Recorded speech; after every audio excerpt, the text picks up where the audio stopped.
Ada yang masih ingat pengertian dari teks prosedur? Teks yang berisi langkah-langkah tujuan yang diinginkan. Teks yang berisi langkah-langkah untuk mencapai tujuan yang diinginkan. Sekarang kita akan mempelajari tentang struktur dan kebahasaan dari teks prosedur. Tujuan kalian mempelajari materi kali ini adalah agar kalian bisa menjelaskan kembali atau kalian bisa menentukan struktur dari teks prosedur. Struktur dari teks prosedur ada 4. Yang pertama, yang kedua, bahan atau alat. Yang ketiga, langkah-langkah.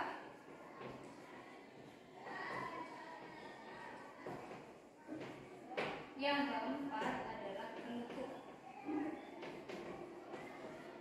Jadi struktur teks prosedur itu ada 4. Yang pertama ada tujuan, yang kedua bahan atau alat, 3 langkah-langkah, dan 4 penutup. Tujuan itu bagaimana, Bu? Tujuan itu misalnya kita ingin membuat alat musik angklung. Nah, alat musik angklung itu tujuan kita. Jadi harus ada tujuan dulu. Tujuannya membuat alat musik angklung. Sudah dipahami anak-anak? Sudah. Ada yang tidak mengerti? Ada yang tidak paham? Bu, saya mau tanya. Iya, silakan. Bu, kan cara untuk membuat makanan itu pasti ada bahan-bahannya. Iya. Tapi kalau untuk menggunakan alat-alat tertentu itu bagaimana?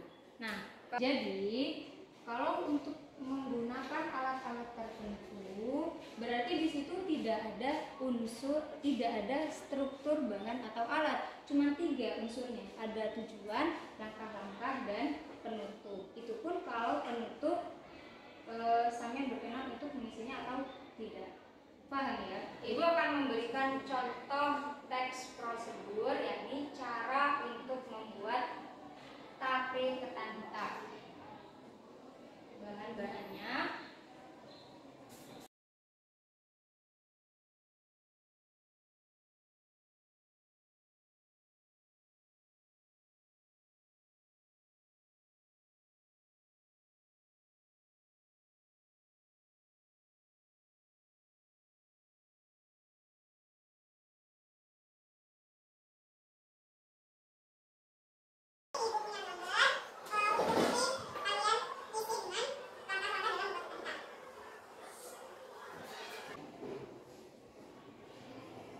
di sini kalian ditugaskan untuk menulis langkah-langkah cara membuat tape ketan hitam. Ayo dimulai dari sampean Anda.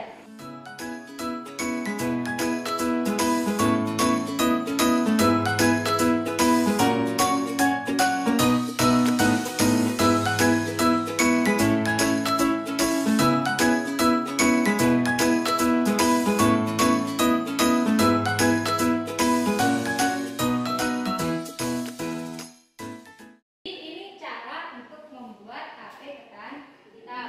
Ada bahan-bahannya, kemudian ada langkah-langkah. Sekarang Ibu memiliki tugas lagi untuk kalian untuk mengelompokkan semua teks prosedur ini sesuai dengan strukturnya. Jadi ada tujuan, bahan dan alat, langkah-langkah, dan penutup.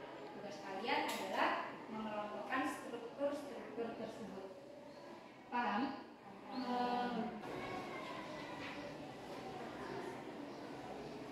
Ada yang ditanyakan? Oh iya, silakan. Saya masih belum paham tentang struktur teks prosedur. Ya, jadi sekarang coba Ibu jelaskan lagi ya. Jadi struktur teks prosedur itu ada 4. Yang pertama tujuan. Tujuan ini contohnya kayak gimana? Tujuan itu berarti ketika kamu ingin membuat sesuatu, makanan misalnya, berarti nanti tujuannya adalah buat makanan. Harus ada tujuannya. Kemudian yang kedua ada bahan atau alat. Misalnya kamu ingin membuat sop, ya sayur sop. Sayur sop itu membutuhkan bahan apa saja? Ada wortel, ada lobak, ada dan lain-lain. Nah itu harus ada bahan-bahannya dulu. Paham? Ada tujuannya, kemudian ada bahannya. Yang ketiga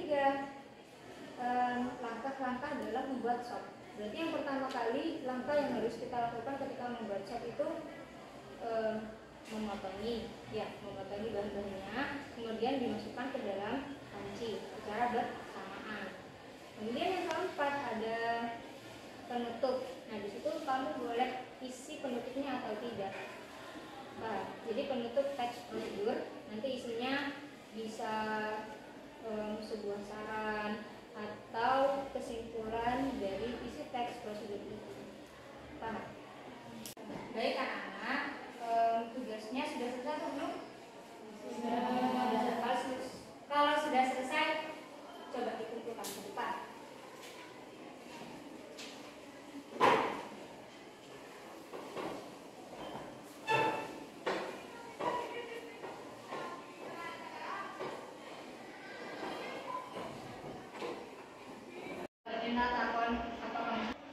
Ayo, masih semangat tidak ini belajarnya? Iya. Biar tambah semangat lagi, kita lakukan ice breaking. Silakan berdiri. Ayo berdiri.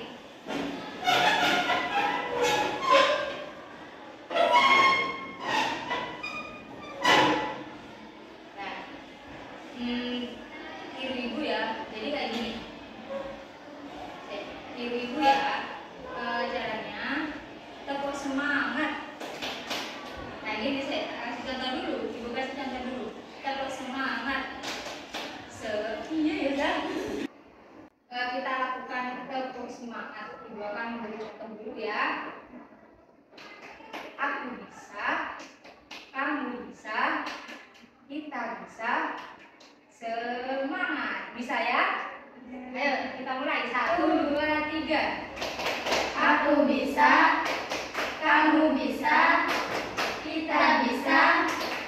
Semangat. Oke, terima kasih anak-anak. Silakan duduk kembali. Setelah kita membahas tentang struktur teks prosedur, sekarang kita akan membahas tentang aspek kebahasaan dalam teks prosedur itu. Apa saja, Bu? Yang pertama adalah terdiri dari kalimat perintah. Kebahasaan dari teks prosedur. Aspek kebahasaan dari teks prosedur yang pertama adalah harus berupa kalimat perintah. Kalimat perintah itu seperti apa, Bu? Kalimat perintah itu adalah kalimat yang berisi suatu perintah atau suatu suruhan. Misalnya, ambilkan itu, ambilkan itu. Berarti itu kan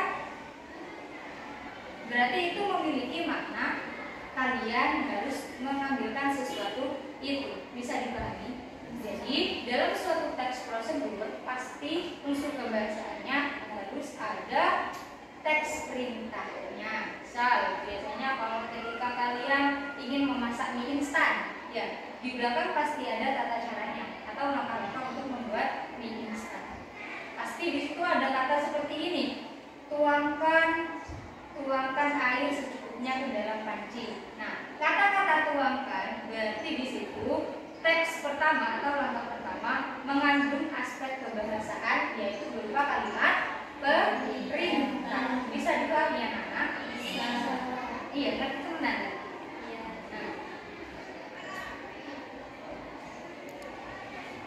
Yang kedua,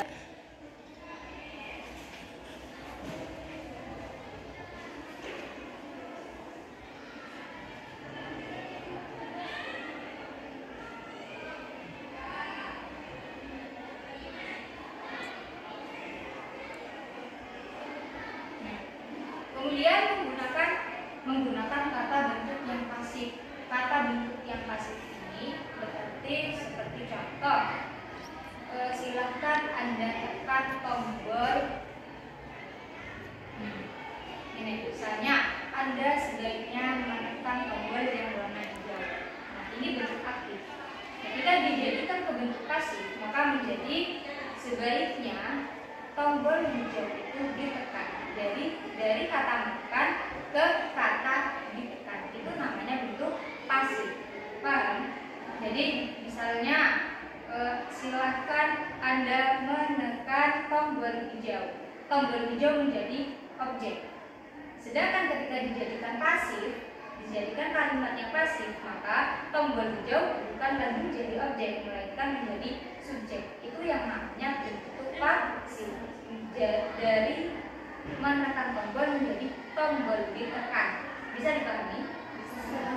Kemudian yang ketiga adalah penggunaan kriteria atau batasan. Jadi dalam teks prosedur harus ada ring. Jadi dalam kalimat teks prosedur harus rinci dan juga ada batasannya. Misalnya ada kalimat angkatlah kaki kalian. Pasti kalian bertanya-tanya, maksudnya ini diangkat sampai mana atau seperti apa? Jadi dalam teks prosedur harus ada batasannya. Unsur kebahasaannya harus ada batasan dari pelaksanaan langkah-langkahnya. Seperti angkatlah kaki sampai lutut. Nah, tadi kita harus mengangkat kaki sampai lutut. Seperti itu. Paham? Contoh yang lain, misalnya gorenglah pisang ini hingga kecoklatan. Seperti itu. Kata-kata hingga kecoklatan itu adalah contoh dari memberikan batasan pada suatu teks prosedur. Paham? Kemudian penggunaan kata cara atau kata keterangan biasa disebut dengan adverbia. Bagaimana itu maksudnya? Contoh, bungkuslah adonan itu dengan rapat. Kata-kata dengan rapat itu berarti keterangannya kita harus membungkus adonan tersebut dengan rapat. Nah, dengan rapat ini namanya adalah kata adverbia atau kata keterangan. Bisa dimengerti? Kemudian menggunakan kata saran. Kata saran itu seperti sebaiknya, hindari, dan lain sebagainya. Contoh, berarti tadi nih, hindari penggunaan produk ini di bawah suhu 30 derajat misalnya seperti itu. Nah, kata-kata hindari itu berarti dia mengandung makna saran. Coba perhatikan. Di sini ada teks letakkan monitor sejajar dengan mata. Dari contoh tersebut, kira-kira kalimat ini menggunakan aspek kebahasaan apa? Kalimat perintah. Menggunakan kalimat perintah yang menunjukkan perintah adalah kata ini adalah contoh dari kalimat perintah. Setelah mengetahui aspek kebahasaannya, sekarang kalian coba jelaskan teks ini termasuk dari struktur teks prosedur yang nomor berapa? Nomor 3. Nomor 3. Berupa apa? Langkah-langkah. Jadi letakkan monitor sejajar dengan mata itu strukturnya adalah langkah-langkah. Kemudian aspek kebahasaannya menggunakan kalimat perintah. Ya, tepuk tangan. Sebelum kita menutup pelajaran, Ibu akan menjelaskan kembali kesimpulan dari materi yang diterangkan hari ini, yaitu mengenai tentang struktur teks prosedur yang terdiri dari 4. Yang pertama ada tujuan, kemudian yang kedua bahan atau alat, yang ketiga langkah-langkah, dan yang keempat adalah penutup. Cukup sekian pembelajaran pada hari ini. Sebelum kita menutup pelajaran, kita berdoa terlebih dahulu. Berdoa dimulai. Berdoa selesai.